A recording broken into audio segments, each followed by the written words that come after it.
So today we're going to talk about how electroculture can help balance out the atmosphere. And this right here is Wilhelm Reich, and this is his cloudbuster. And what he was doing was balancing out the atmosphere using it.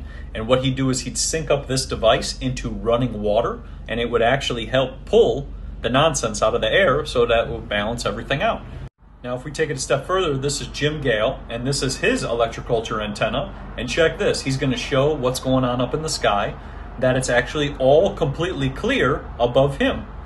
So think about this, if we place these atmospheric antennas for electroculture all over the place, guess what? We can start to harmonize the atmosphere and get rid of all the nonsense in which we face. That's messing with the weather, the solar dimming, all the metals, all the toxicity, all of that, because everything is frequency, and electroculture can be a great solution to all of that so that we can harmonize the area and bring back the life force of the planet.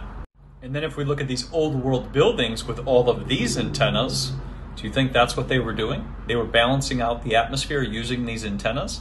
Because it kind of makes sense. Why did they destroy all these buildings during the World War I and World War II?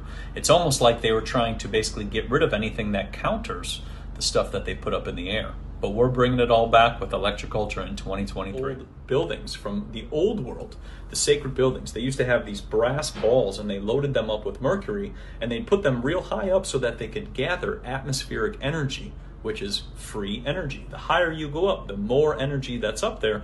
And they would run, for example, a copper wire down into their home, and they could use that if they wanted free energy or to light their light bulbs or whatever things that they had in the home.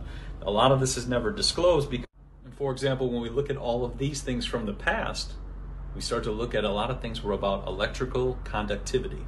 Look at that.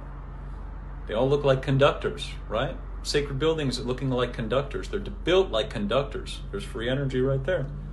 Free energy right there. But the thing is they changed all the history to make it look like everybody was fighting each other. It was medieval. People were going against each other. But in reality, I think the hidden history of the past is very different than what we've been taught.